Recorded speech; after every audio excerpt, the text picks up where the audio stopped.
बृहस्पतिवार व्रत कथा। व्रत का महत्व। भगवान बृहस्पतिदेव की पूजा अर्चना के लिए बृहस्पतिवार को व्रत करके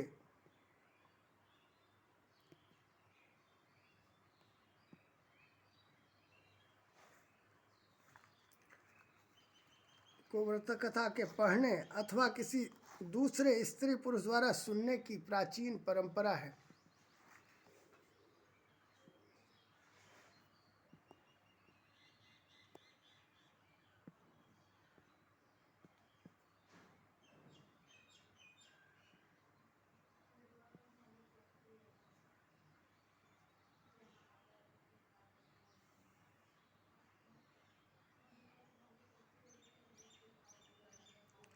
बृहस्पतिवार का व्रत करने और कथा सुनने से स्त्री पुरुषों की सभी मनोकामनाएं पूरी होती हैं। इस व्रत से धन संपत्ति की प्राप्ति होती है। निसंतानों की को पुत्र प्राप्ति होती है। परिवार में सुख शांति बनी रहती है। सभी आनंद पूर्वक रहते हैं। व्रत करने की विधि। बृहस्पतिवार को सूर्योदय से पहले उठकर स्नान आदि से निवृत्त होकर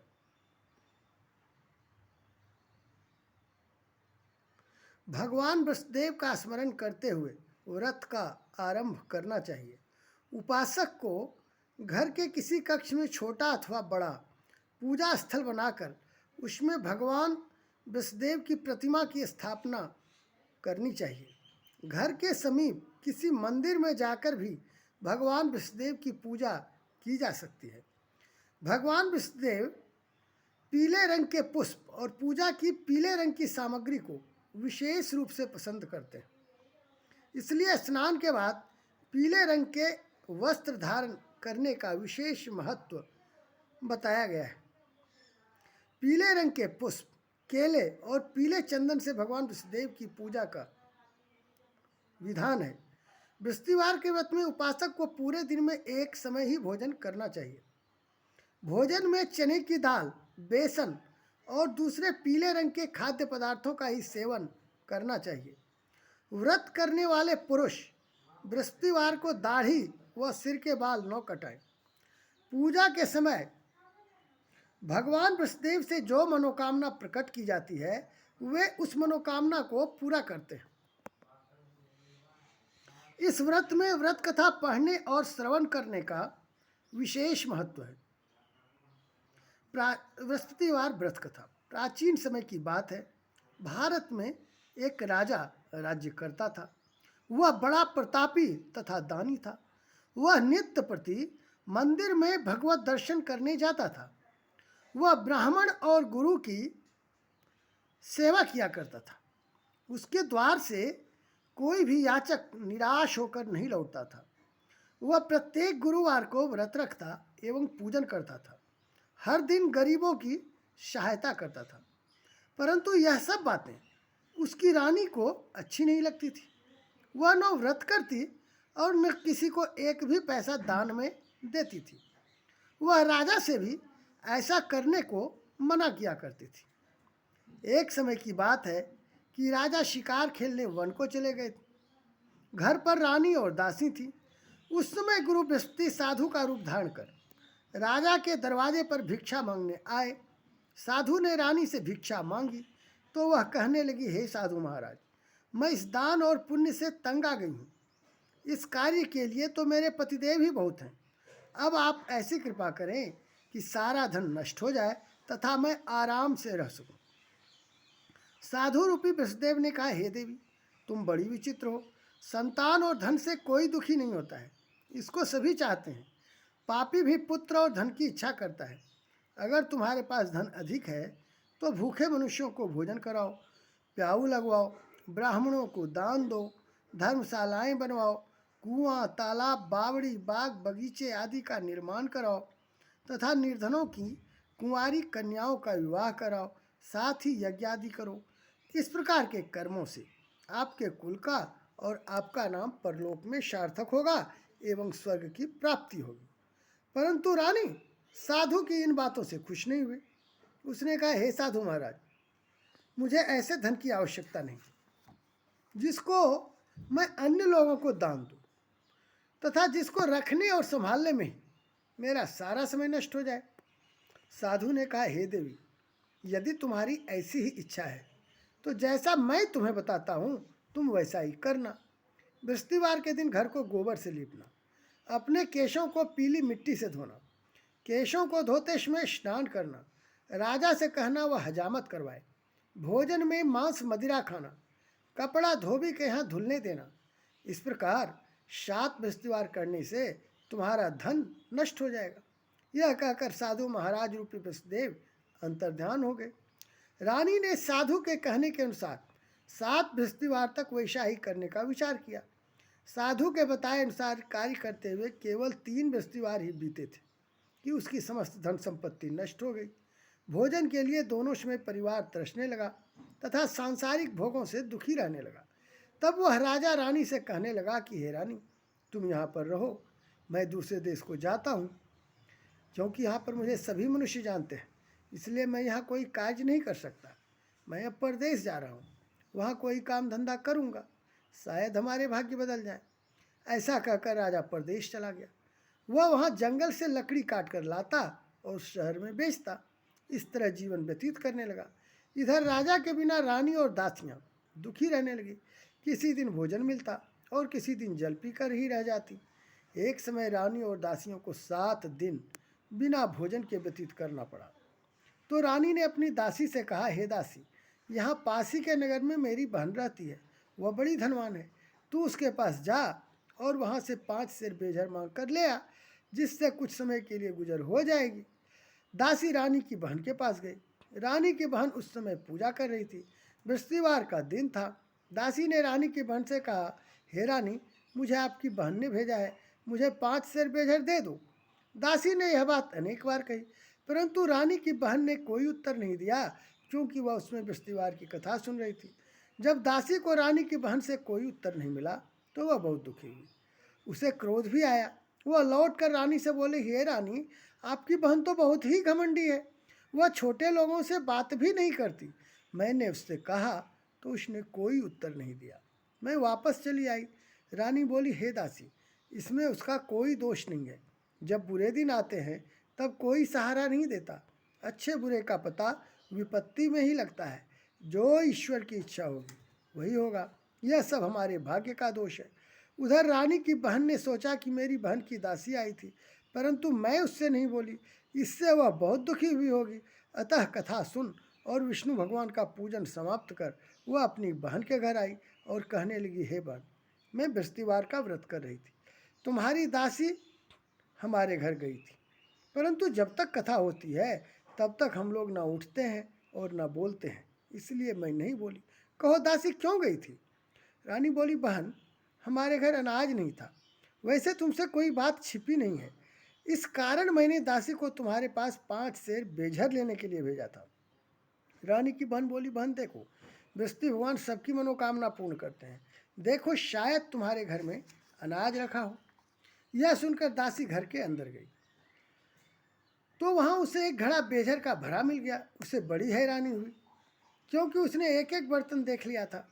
उसने बाहर आकर रानी को बताया। दासी अपनी रानी से कहने लगी, हे रानी देखो, वैसे हमको जब अन्न नहीं मिलता तो हम रोज ही व्रत करते हैं। अगर इनसे व्रत की विधि और कथा पूछ ली जाए तो उसे हम भी किया करेंगे। दासी के कहने पर रानी ने अपनी बहन से बृहस्पतिवार व्रत के बारे में पूछा। उसकी बहन ने बताया, हे रानी बहन, बृहस्पतिवार को सूर्योदय से पूर्व उठकर स्नान करके बृहस्पतिवार का व्रत करना चाहिए, लेकिन उस दिन सिर नहीं धोना चाहिए। बृहस्पतिवार के व्रत में चने की दाल और मुनक्का से विष्णु भगवान का केले के वृक्ष की जड़ में पूजन करे तथा दीपक जलावे। उस दिन एक ही समय भोजन करे, भोजन पीले खाद्य पदार्थ का करे तथा कथा सुने। इस प्रकार करने से गुरु भगवान प्रसन्न होते हैं, अन्न पुत्र धन देते हैं, मनोकामना पूर्ण करते हैं। व्रत और पूजन की विधि बताकर रानी की बहन अपने घर लौट गई। रानी और दासी दोनों ने निश्चय किया कि वसुदेव भगवान का पूजन जरूर करेंगे। 7 दिन जब बृहस्पतिवार आया तो उन्होंने व्रत रखा। घुड़साल में जाकर चना और गुड़ बीन लाई तथा उसकी दाल से केले की जड़ तथा विष्णु भगवान का पूजन किया।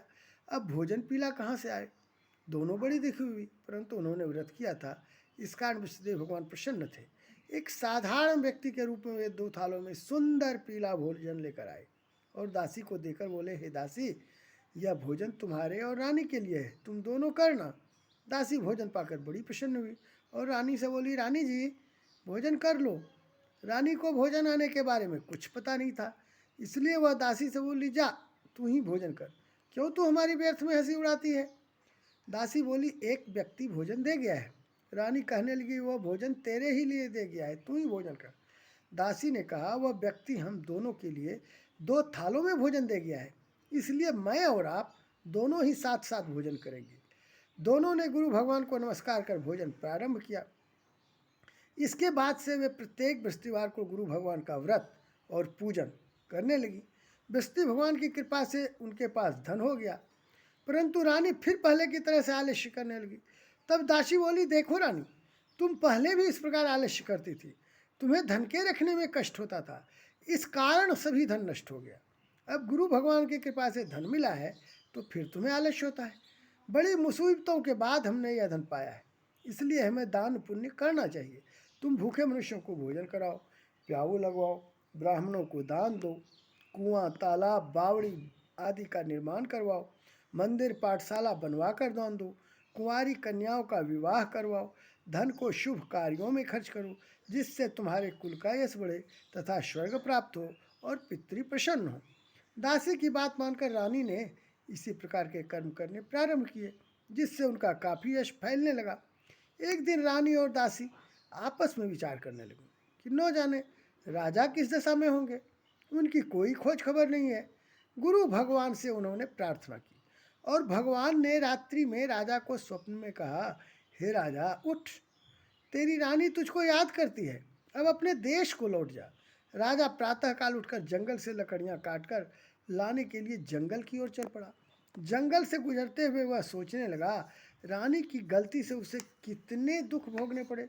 राजपाट छोड़कर उसे जंगल में आकर रहना पड़ा, जंगल से लकड़ियां काटकर उन्हें बेचकर गुजारा करना पड़ा।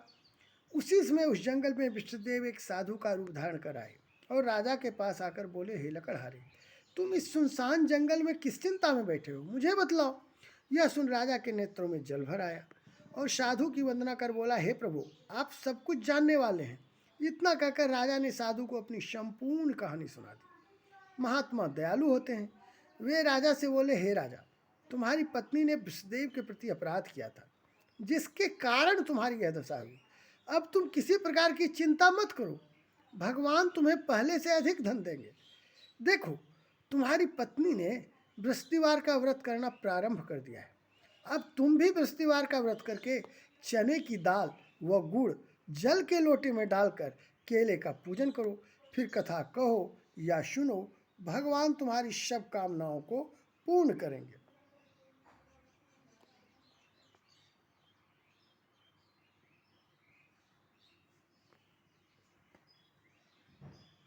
साधु को प्रसन्न देखकर राजा बोला, हे प्रभु, मुझे लकड़ी बेचकर इतना पैसा भी नहीं बचता जिससे भोजन करने के उपरांत कुछ बचा सकूं। मैंने रात्रि में अपनी रानी को व्याकुल देखा है, मेरे पास कोई साधन नहीं जिससे समाचार जान सकूं। फिर मैं बृहस्पतिदेव की क्या कहानी कहूँ, मुझको तो कुछ भी मालूम नहीं है। साधु ने कहा, हे राजा, तुम किसी बात की चिंता मत करो। बृहस्पतिवार के दिन तुम रोजाना की तरह लकड़ियाँ लेकर शहर में जाओ, तुम्हें रोज से 2 गुना धन प्राप्त होगा, जिससे तुम भली भांति भोजन कर लोगे तथा विष्णुदेव की पूजा का सामान भी आ जाएगा। बृहस्पतिवार की कथा इस प्रकार है। विष्णुदेव की कथा। प्राचीन काल में एक बहुत ही निर्धन ब्राह्मण था। उसके कोई संतान नहीं थी। वह नित्य पूजा पाठ करता, परंतु उसकी स्त्री बहुत मलिनता के साथ रहती थी। वह न स्नान करती और न किसी देवता का पूजन करती। प्रातःकाल उठते ही सर्वप्रथम भोजन करती, बाद में कोई अन्य कार्य करती। ब्राह्मण देवता बहुत दुखी रहते थे, पत्नी को बहुत समझाते, किंतु उसका कोई परिणाम न निकलता। भगवान की कृपा से ब्राह्मण की स्त्री के कन्या उत्पन्न हुई। वह कन्या अपने पिता के घर में बड़ी होने लगी। वह बालिका प्रातः स्नान करके भगवान विष्णु का जप करती। वह बचपन से ही बृहस्पतिवार का व्रत भी करने लगी।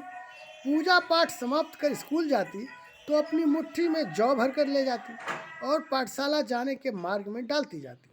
वही जौ स्वर्ण के हो जाते तो लौटते समय उनको बीन कर घर ले आती। एक दिन वह बालिका सूप में उन सोने के जौ को फटक कर साफ कर रही थी। तभी उसकी माँ ने देख लिया और कहा, हे बेटी, सोने के जौ को फटकने के लिए सोने का सूप होना चाहिए। दूसरे दिन गुरुवार था। इस कन्या ने व्रत रखा और बृहस्पतिदेव से प्रार्थना करके कहा, हे प्रभु, यदि मैंने सच्चे मन से आपकी पूजा की हो तो मुझे सोने का सूप दे दो। बृहस्पतिदेव ने उसकी प्रार्थना स्वीकार कर ली। रोजाना की तरह वह कन्या जौ फैलाती हुई स्कूल चली गई। स्कूल से लौटकर जब वह जौ बीन रही थी तो बृहस्पतिदेव की कृपा से उसे सोने का सूप मिला। उसे वह घर ले आई और उससे जौ साफ करने लगी, परंतु उसकी माँ का वही ढंग रहा। एक दिन की बात है कि वह कन्या सोने के सूप में जौ साफ कर रही थी। उस समय उस नगर का राजकुमार वहां से होकर निकला। इस कन्या के रूप और सोने के सूप में जौ को साफ करते देखकर वह उस कन्या पर मोहित हो गया। राजमहल आकर वह भोजन तथा जल त्याग कर उदास होकर लेट गया। राजा को जब राजकुमार द्वारा अन्न जल त्यागने का समाचार ज्ञात हुआ तो अपने मंत्रियों के साथ वह अपने पुत्र के पास गए और बोले, हे बेटा, तुम्हें किस बात का कष्ट है? किसी ने अपमान किया है अथवा कोई और कारण है? मुझे बताओ, मैं वही करूँगा जिससे तुम्हें प्रसन्नता हो। राजकुमार ने अपने पिता की बातें सुनी तो वह बोला, मुझे आपकी कृपा से किसी बात का दुख नहीं है। किसी ने मेरा अपमान नहीं किया है, परंतु मैं उस लड़की के साथ विवाह करना चाहता हूँ जो सोने के सूप में जौ साफ कर रही थी। यह सुन राजा आश्चर्य में पड़ गया और बोला, हे बेटा, इस तरह की कन्या का पता तुम ही लगाओ। मैं उसके साथ तुम्हारा विवाह अवश्य ही करवा दूंगा। राजकुमार ने राजा को उस लड़की के घर का पता बतलाया। मंत्री उस लड़की के घर गए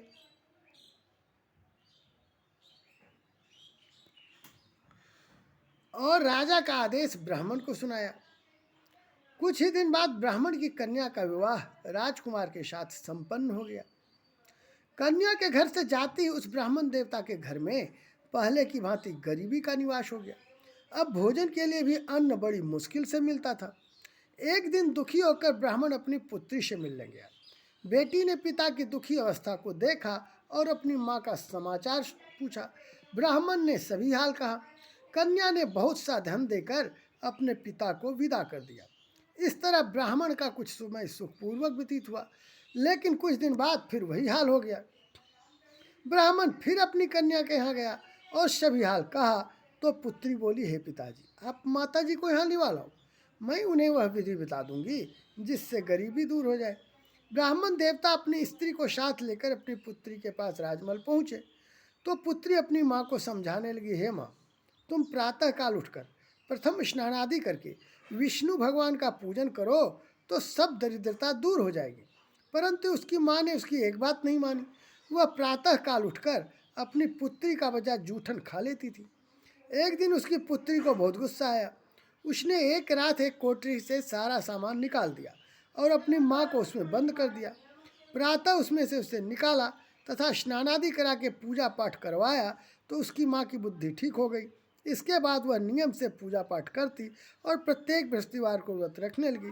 इस व्रत के प्रभाव से उसकी माँ भी बहुत धनवान हो गई और बृहस्पति देवता के प्रभाव से स्वर्ग हो गई। वह ब्राह्मण भी सुखपूर्वक इस लोक का सुख भोग कर स्वर्ग को प्राप्त हुआ। इस तरह कहानी कहकर साधु देवता वहाँ से लोप हो गए। धीरे धीरे समय व्यतीत होने पर फिर बृहस्पतिवार का दिन आया। राजा ने जंगल से लकड़ी काटकर किसी शहर में बेचने गया। उसे उस दिन और दिनों से अधिक धन मिला। राजा ने चना गुड़ आदि लाकर बृहस्पतिवार का व्रत किया। उस दिन से उसके सभी क्लेश दूर हुए। परंतु जब अगला गुरुवार का दिन आया तो वह बृहस्पतिवार का व्रत करना भूल गया। इस कारण बृहस्पति भगवान नाराज हो गए। उस दिन उस नगर के राजा ने विशाल यज्ञ का आयोजन किया तथा अपने समस्त राज्य में घोषणा करवा दी कि कोई भी मनुष्य अपने घर में भोजन न बनाए तथा आग भी न जलाए। समस्त लोग मेरे यहाँ भोजन करने आवे। इस आज्ञा को जो न मानेगा उसको फांसी की सजा दी जाएगी। राजा की आज्ञा अनुसार राज्य के सभी वासी राजा के भोज में सम्मिलित हुए, लेकिन लकड़हारा कुछ देर से पहुंचा, इसलिए राजा उसको अपने साथ महल में ले गए। उस जब राजा लकड़हारे को भोजन करा रहे थे तो रानी की दृष्टि उस खूंटी पर पड़ी जिस पर उसका हार लटका हुआ था। उसे हार खूंटी पर लटका दिखाई नहीं दिया। रानी को निश्चय हो गया कि मेरा हार उस लकड़हारे ने चुरा लिया है। उसी समय सैनिक बुलवाकर उसको जेल में डलवा दिया। जब लकड़हारा जेल खाने में गया तो बहुत दुखी होकर विचार करने लगा कि न जाने कौन से पूर्व जन्म के कर्म से मुझे यह दुख प्राप्त हुआ है, और उसी साधु को याद करने लगा जो जंगल में मिला था। तत्काल वृषदेव साधु के रूप में प्रकट हो गए और उसकी दशा को देखकर कहने लगे, अरे मूर्ख, तूने बृहस्पति देवता की कथा नहीं की, इसी कारण तुझे दुख प्राप्त हुआ है। अब चिंता मत कर। बृहस्पतिवार के दिन जेल खाने के दरवाजे पर 4 पैसे पड़े पड़े मिलेंगे। उनसे तुम ऋषिदेव की पूजा करना तो तेरे सभी कष्ट दूर हो जाएंगे। अगले बृहस्पतिवार से जेल के द्वार पर 4 पैसे पड़े मिले।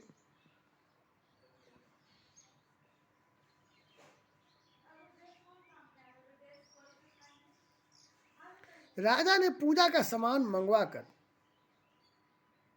कथा कही और प्रसाद बांटा।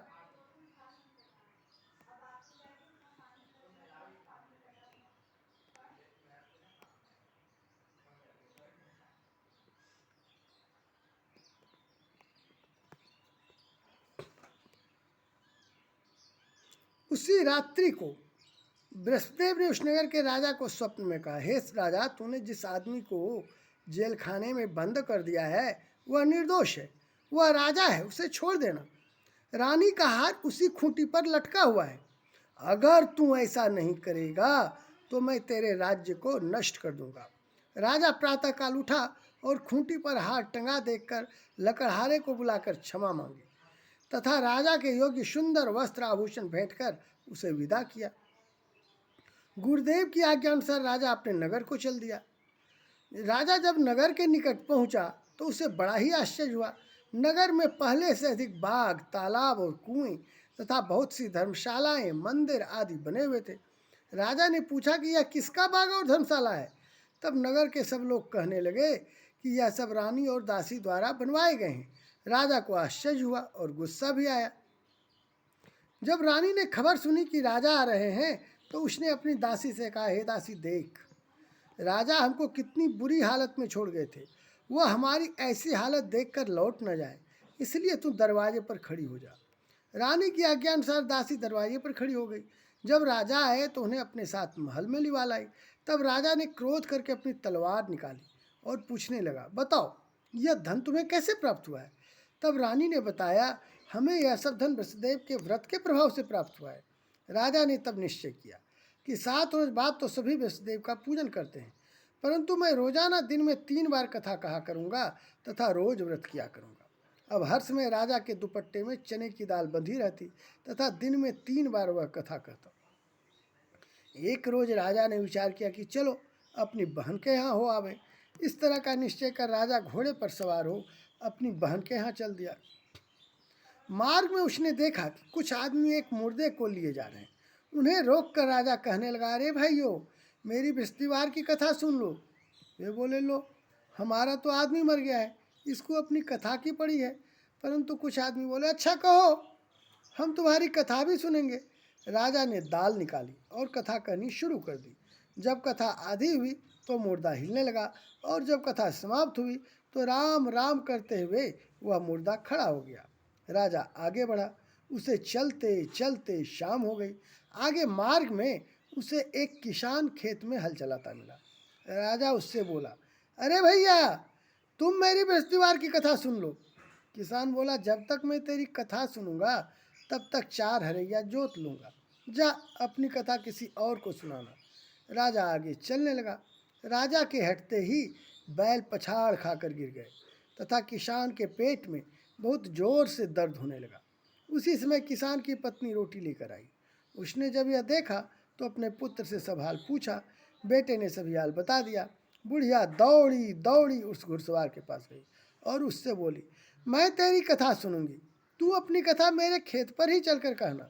राजा ने लौटकर बुढ़िया के खेत पर जाकर कथा कही, जिसको सुनते ही बैल खड़े हो गए तथा किसान के पेट का दर्द बंद हो गया। राजा अपनी बहन के घर पहुंच गया। बहन ने भाई की खूब मेहमानी की।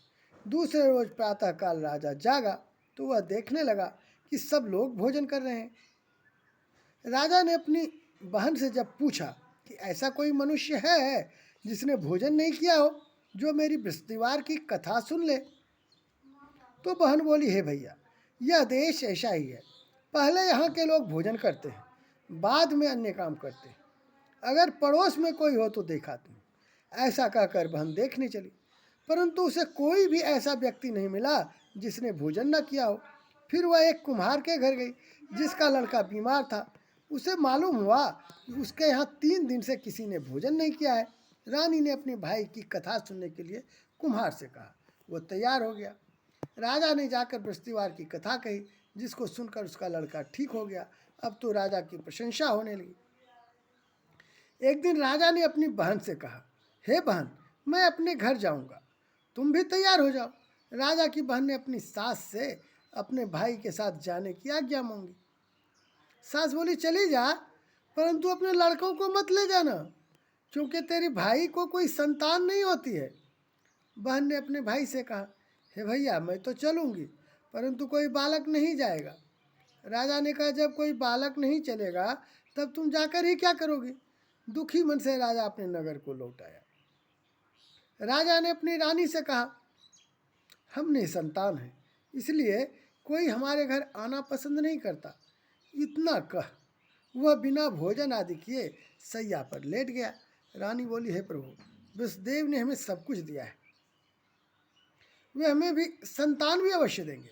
उसी रात विष्णुदेव ने राजा को स्वप्न में कहा, हे राजा, उठ, सभी सोच त्याग दे, तेरी रानी गर्भवती है। राजा को यह जानकर बड़ी खुशी हुई। 9वें महीने रानी के गर्भ से एक सुंदर पुत्र पैदा हुआ। जब राजा की बहन ने यह शुभ समाचार सुना तो वह बहुत खुश हुई तथा बधाई लेकर अपने भाई के यहाँ आई। तभी रानी ने कहा, घोड़ा चढ़कर नहीं आई, गधा चढ़ी आई। राजा की बहन बोली, हे भाई, मैं इस प्रकार न कहती तो तुम्हें औलाद कैसे मिलती। विष्णुदेव ऐसे ही हैं, जिसके मन में जो कामनाएं रहती हैं सभी को पूर्ण करते हैं। जो सद्भावना पूर्वक बृहस्पतिवार का व्रत करता है एवं कथा पढ़ता है अथवा सुनता है और दूसरों को सुनाता है, विष्णुदेव उसकी सभी मनोकामनाएं पूर्ण करते हैं। विष्णुदेव उनकी सदैव रक्षा करते हैं। जो संसार में सद्भावना वह सच्चे हृदय से विष्णुदेव का पूजन करते हैं, उनकी सभी मनोकामनाएं उसी प्रकार पूर्ण होती हैं जैसे रानी और राजा ने विष्णुदेव की कथा का गुणगान किया। उनकी सभी इच्छाएं विष्णुदेव ने पूर्ण की। मनुष्य को हृदय से उनका मनन करते हुए जयकार करना चाहिए।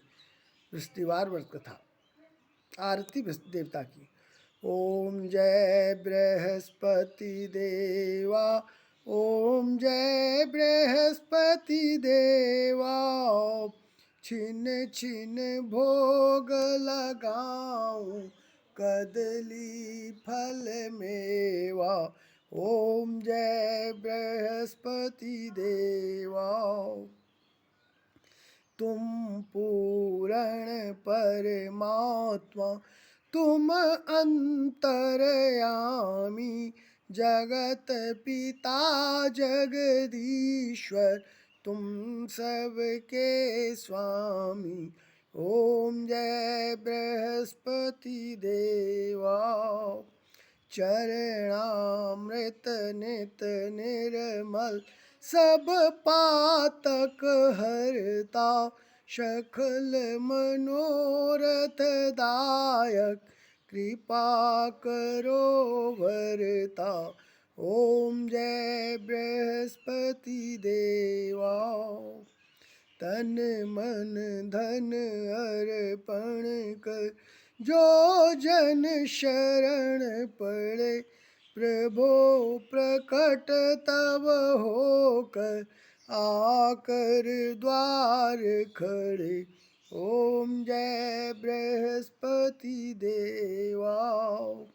दीन दयाल दयानिधि, भक्तन हितकारी, पाप दोष शव हरता, भव बंधन हारी। ओम जय बृहस्पति देवा, सकल मनोरथ दायक, सब संशय हारी, विषय विकार मिटाओ, संतन सुखकारी।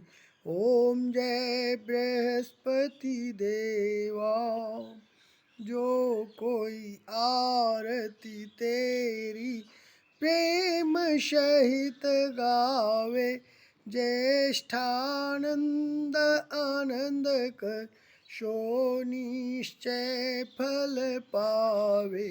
ओम जय बृहस्पति देवा।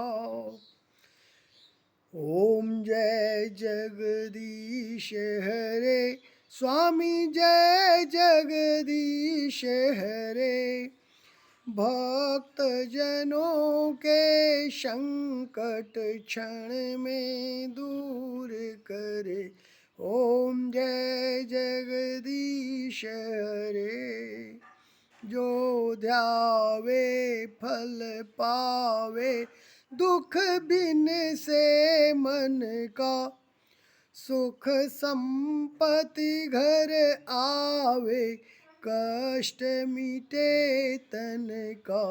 ओम जय जगदीश हरे, मातु पिता तुम मेरे, शरण गहूँ मैं किसकी, तुम बिन और न दूजा, आस करूँ मैं जिसकी।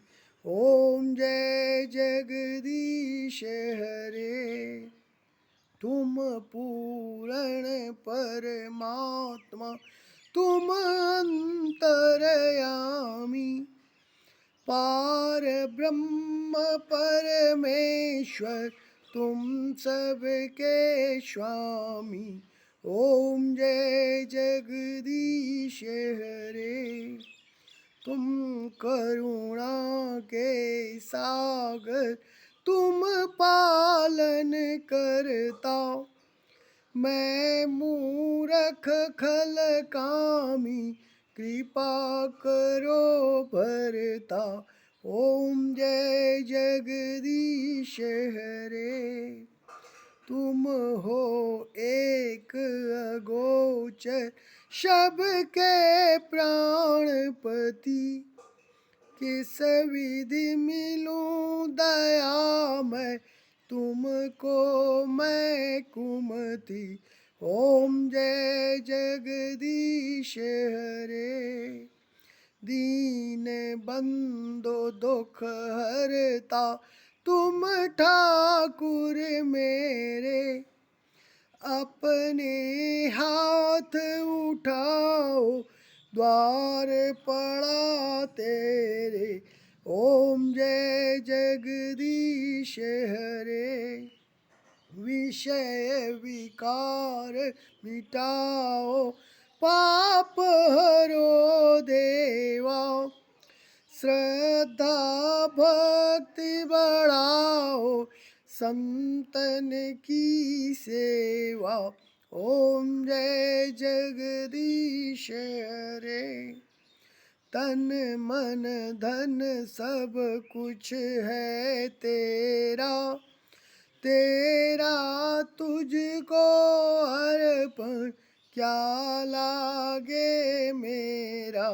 ओम जय जगदीश हरे, ओम जय जगदीश हरे, प्रभु जय जगदीश हरे, भक्त जनों के संकट क्षण में दूर करे। ओम जय जगदीश हरे।